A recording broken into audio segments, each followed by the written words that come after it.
Hello people, welcome back to the Inventor SSP. This is episode 21, and the first thing that I'm going to be doing is talking about one of the things on my to-do list that I have over here, which is to make a new smelter. Now, I found a design on one of the Discord servers that I'm in, and it has 1,728 furnaces, but the thing about it is it needs either blaze rods, charcoal, or coal, so I need to figure out which one of those would be best for me. Alright, so I'm here in a creative testing world where I'm going to be discussing which of these options would be the best. So, coal, it is renewable because of wither skeletons, but there is no perfect farm for it, or I don't have one, because it needs like I would need a huge full nether fortress farm to really get enough coal to power the entire thing. Blaze rods, they're renewable, but it's not too efficient. Even if I do get a double blaze spawner, I would have to AFK for a really long time. But then charcoal, it's a renewable, and the only downside is that it has to be smelted once to get it renewably.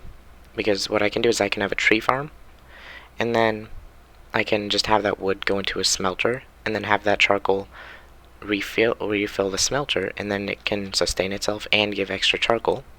So, using that knowledge, I designed this system over here. Now, it looks really complicated, but it isn't actually really that complicated. So up at the top here, there's a ice for a water stream, so items will like flow along here, and then they'll go into this hopper. And then the hopper, so this is where wood will be inputted. It'll go into this hopper, into this furnace, where it'll be smelted here. Then once it is outputted, there will already be charcoal in this slot. It'll go down here into this dropper, and this hopper's locked because of that repeater powering that barrel, so it won't go down there. And when this comparator detects that there's an item in that dropper, it'll both unlock this and also power this block, which powers this redstone, which powers this iron trapdoor, which this observer detects, and then it powers this dropper, which shoots it up into this hopper, back into the side of the furnace. So you can see there's a white concrete up here. Now if I actually get a charcoal, we can see this. If I put one charcoal in there, you can see it's now in the furnace. Now, what'll happen is, as charcoal goes out here, it'll start to fill up the furnace, and then once the furnace is filled up, then it'll start to fill up this hopper. But then once the hopper is filled up, this dropper can't push up there, and then that's where this part comes into play. Because if an item goes into this hopper now, instead of going up, because it can't push up because it's already all full, once this unlocks, it'll still be in the dropper, so it'll go down into this barrel, and then down, well actually, it's stuck down there because it didn't have time to go past. But then once another one goes through, now it got spit out over here. It'll just go down here, and then once it's in this dropper, this piston will, this comparator will detect that, activate that piston, and then it'll start an observer clock, which will drop out all the items that it got. And so yeah, it's not an overcomplicated system, but it should do the job. Now, the dark oak tree farm that I made, because dark oak is a really good tree farm to use for this, because it is one of the most efficient ones because of how much stuff you get from it. It has about 31,000 drops per hour, which I just rounded up to 36,000. Now, if I know that a furnace can smelt 360 items per hour, and if the farm produces 36,000 items per hour, I can just divide that by that, and then I know I'll need 100 of these slices. Now chances are, because it kind of comes in batches, it won't all fill up at once, but I just don't want it to ever be too much for the hoppers to handle. So if I go into spectators, that I can go faster, and then I fly over this way. Yep, over here is the design that I made.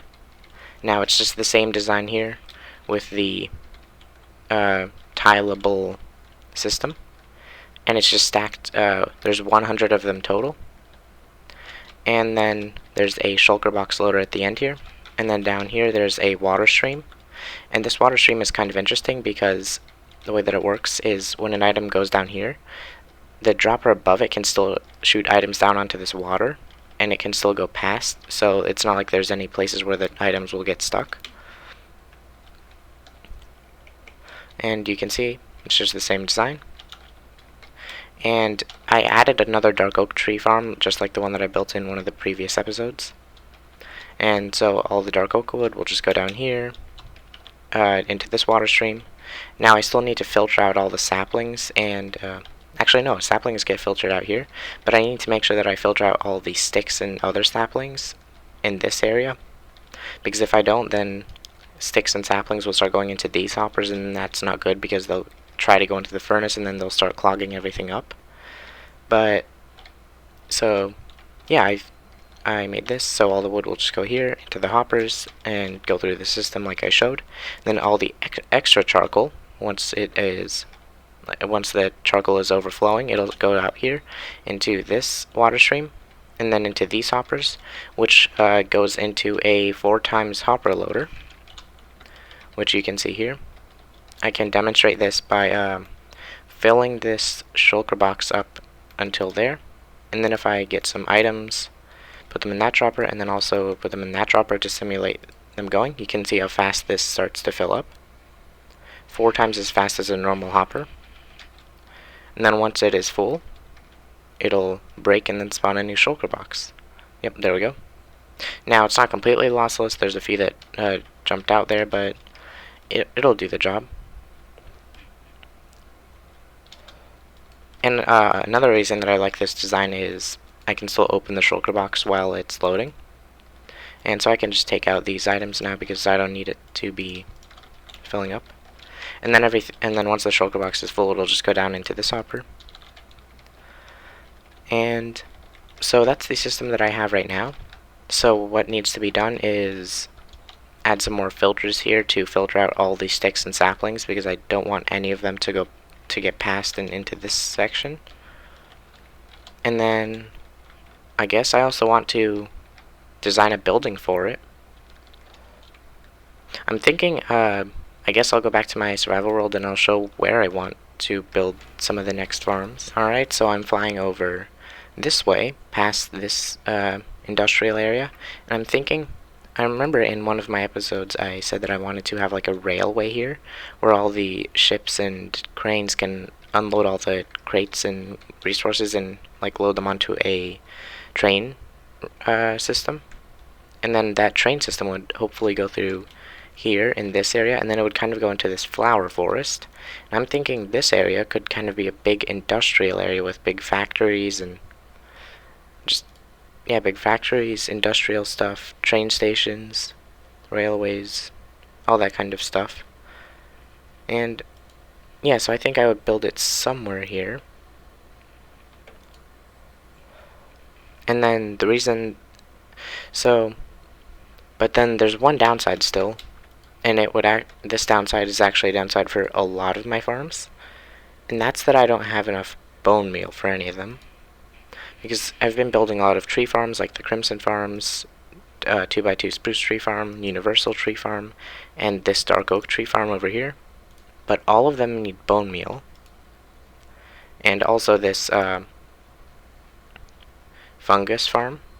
It also needs bone meal to work. And yeah, I don't really have that much bone meal. It would be really good to have a sustainable way to get it. So I've looked into actually, well, one I might want to, this is a cactus farm if you didn't already know. I might want to make this cactus farm, instead of just having this storage here, I would want to have it like automatically compost all of these items, because I have a lot of it and I'm not using this much cactus. So I set up this little system and I've just been AFKing it so that I can get a little bone meal. But if I could just have this system automatically go into here, that would be much better.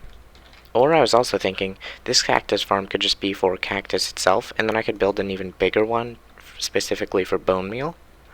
And you may have seen the skyscraper back when I was in my testing world, but I'm not going to tell you which one. Yeah, and that skyscraper wasn't done anyway. It was just, I was messing around with it earlier, seeing what works and what didn't, what I liked. But I guess I can now show the design that I got, the smelter itself.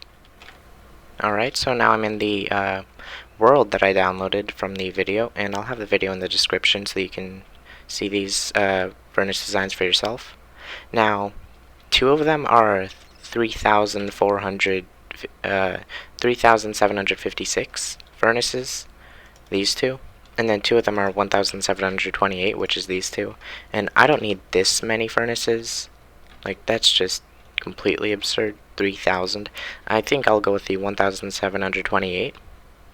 And so one of them can use blaze rods, and then the other one will use coal or charcoal. And I am choosing to use charcoal right now. So that will mean, and this farm is also very laggy. If I turn mini HUD on, you can see in the top left it's almost 50 MSPT, which means once it goes past 50, the TPS itself will start to go down. And I have a pretty good processor, so these things could definitely be lag proofed. Like all these exposed hoppers here could have composters on top of them. Like all of these here, I would probably want to lag proof a lot of it, go through it all and just see what I can improve just in terms of lag. And also I'm loading all four of these things at once, so it's probably more around 12 MSPT just for this one, or even less because those two are twice as big. Also, sorry for the frame drops, these things are just really laggy. And yeah, so I think this is the design that I would use. Now I'm actually debating, is charcoal really the best thing that I could use? Because I could use coal, and the way that you get that renewably is with wither skeletons. And what I could do, I could make a much more efficient wither skeleton farm, making a full fortress farm. And that would be a pretty good project, I think. So, and then I could also look into using blaze rods, try to maybe find a double blaze spawner. That could also be an idea. But all of them seem like pretty good options, and I'm not sure whether I want to make a double blaze spawner farm, a full fortress farm, or a just charcoal generator. Let me know in the comments what you think I should do, because I'm open to suggestions. And I do kind of like the idea though of making a full fortress farm. And unless someone really says otherwise, I'm probably going to do that, because a full fortress farm is a really cool idea, and I don't really need the wither skulls. Like if I get an ender chest out, you can see I already have a bunch of wither skulls here. I already have enough for like multiple stacks of beacons. So I don't really need the wither skulls. I would actually need it more for the bones and the coal. But what do you think? Should I make the full fortress farm? Like make an entire nether fortress into a farm? Or should I just make a double blaze spawner farm? Or should I just stick with the charcoal system? Let me know what you think. Now, another downside of the charcoal system is that I would have to make the bone meal farm, probably with cactus or melon. And I'm not sure if I want to do that, or if I would rather do the fortress farm. So let me know what you think I should do. Oh yeah, and then also another update from last episode about the slime farm that I was planning to make. I don't think I'm going to make a perimeter out in the ocean, because another downside is I'm going to have to clear out all the kelp, because the world eater can sometimes break if the kelp grows at the wrong time and resets the water. And so yeah, I think I'm just going to try to find a farm or a slime area that would be good on land, completely on the land. Yeah, I just wanted to give you guys an update on that. Looking back at my to-do list, there's actually one thing that I can cross off now, which is finishing the double witch farm. Now, the perimeter, it does have one problem, because I did test it at one point and I turned off the mob switch and when I turned the farms on. But then slimes and other mobs started spawning on the stone that was exposed there. So what I might want to do is actually place a floor in the perimeter. Maybe just along the circle that was there. But for now, I can cross that off the to-do list. It's done. Now I guess speaking of the to-do list, I can actually add something else now, because I guess I want to make a perimeter for the spawn chunks. Now, what I mean by that is if I get out my boat, hop into the nether,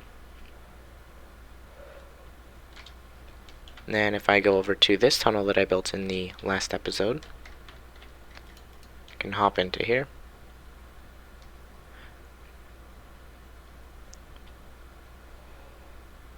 And then this portal here, it goes to the spawn chunks where the mob switch is right now.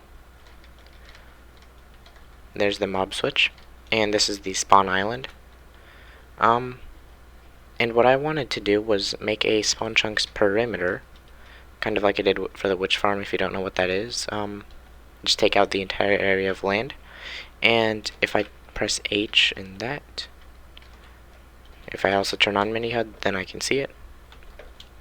Now if I go up really high, you'll be able to see the borders better.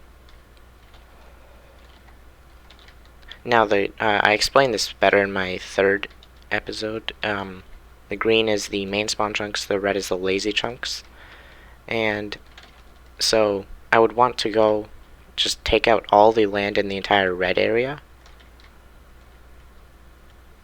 and it would actually improve the lag of the world a lot. It would make it a lot less laggy because there's no blocks in this area because the spawn chunks are always loaded. Again, if you want to know more about this, you can watch the third episode of this series. I explained it more there. But yeah, that's one thing that most people do. Yeah, I just wanted to mention that, and that's what I'm going to add to the to-do list for now. Now, I guess with that, that'll be enough for today. I know I didn't really get much done, but planning is always good. I planned a lot of stuff for the future in this episode, and that's always good to do. Now I know what I'm going to be doing. Well, I still want to know whether I should use blaze rods, charcoal, or coal, because any of those would be doable. I just want to know which one I should do. But yeah, if you enjoyed this video, remember to leave a like to promote the video in the algorithm so that more people can see these videos. And then also subscribe for more content, because I upload as frequently as I can and I put a lot of time into these videos. And then also leave a comment. What did you think of this video? I always read all my comments, and feedback is greatly appreciated. So if you could leave a comment, that would be also very much appreciated. And with that, have a good day. Goodbye.